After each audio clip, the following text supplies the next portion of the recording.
ಆತ್ಮೀಯ ಪತ್ರಿಕಾ ಮಿತ್ರರೇ, ಈ ದಿನ ನಾವು ಮಾಧ್ಯಮದ ಮುಂದೆ ಬಂದಿರತಕ್ಕಂತ ವಿಚಾರ ಏನು ಅಂತಂದ್ರೆ,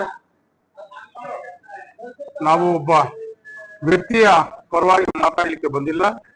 ಬದಲಾಗಿ ದಶಕಗಳ ಕಾಲ ಸುದೀರ್ಘವಾಗಿ ತನ್ನ ಬೆವರನ್ನು ಸುರಿಸಿ ರಾಜ್ಯಾದ್ಯಂತ ಪಕ್ಷ ಸಂಘಟನೆ ಮಾಡಿ ಪಕ್ಷಕ್ಕಾಗಿ ಹಗಲಿರುಳು ಶ್ರಮಿಸಿರುವ ನಜೀರ್ ಅಹಮದ್ ಸಾಹೇಬರು ಅವ್ರಿಗಾಗಿರುವ ಅನ್ಯಾಯದ ವಿರುದ್ಧ ಧ್ವನಿ ಎತ್ತಲು ಹಾಗೂ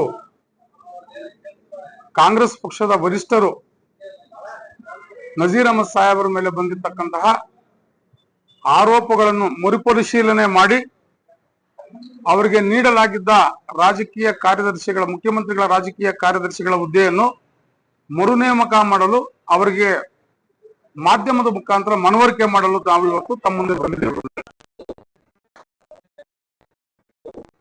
ನಜೀರ್ ಅಹಮದ್ ಸಾಹೇಬರು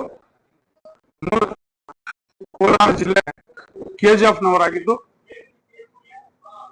ಅವರು ಸಣ್ಣ ವಯಸ್ಸಲ್ಲೇ ವಿದ್ಯಾರ್ಥಿ ಜೀವನದಲ್ಲೇ ಅವರು ರಾಜಕಾರಣಕ್ಕೆ ಬಂದರು.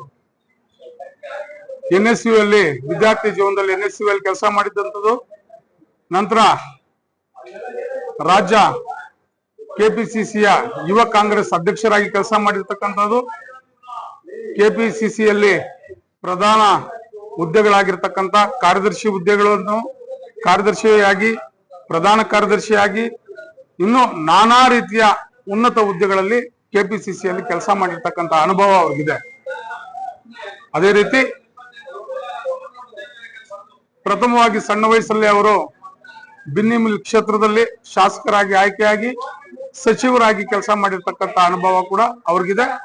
ಅವರು ನಮ್ಮ ಕೋಲಾರ ಜಿಲ್ಲೆಯವರು. ಪ್ರತಿಯೊಂದು ಕೋಲಾರದಲ್ಲಿ ನಡೆಯುವಂತಹ ಯಾವುದೇ ಒಂದು ಅಹಿಂದ ವರ್ಗಗಳಿಗೆ ತೊಂದರೆಗಳು ಮತ್ತೊಂದು ಆದಾಗ ಮುಂಚೂಣಿಯಲ್ಲಿ ನಿಂತುಕೊಂಡು ನಮ್ಮ ಸಮುದಾಯಗಳನ್ನ ರಕ್ಷಣೆ ಮಾಡುವಂತ ಕೆಲಸ ಮಾಡಿರೋದ್ರಲ್ಲಿ ಅವರು ಒಬ್ಬ ಪ್ರಮುಖರು ಅಂತ ನಾನು ಹೇಳೋದಕ್ಕೆ ಇಷ್ಟಪಡ್ತೀನಿ ಬಂಧುಗಳೇ. 2023ರ ಕೋಲಾರ ಕರ್ನಾಟಕ ಸಾರ್ವತ್ರಿಕ ವಿಧಾನಸಭಾ ಚುನಾವಣೆಯಲ್ಲಿ ಕೋಲಾರ ಲೋಕಸಭಾ ವ್ಯಾಪ್ತಿ ಅಂದ್ರೆ ಕೋಲಾರ, ಚಿಕ್ಕಬಳ್ಳಾಪುರ ಕ್ಷೇತ್ರ ಜಿಲ್ಲೆಗಳಲ್ಲಿ ವಿಧಾನಸಭಾ ಕ್ಷೇತ್ರಗಳಲ್ಲಿ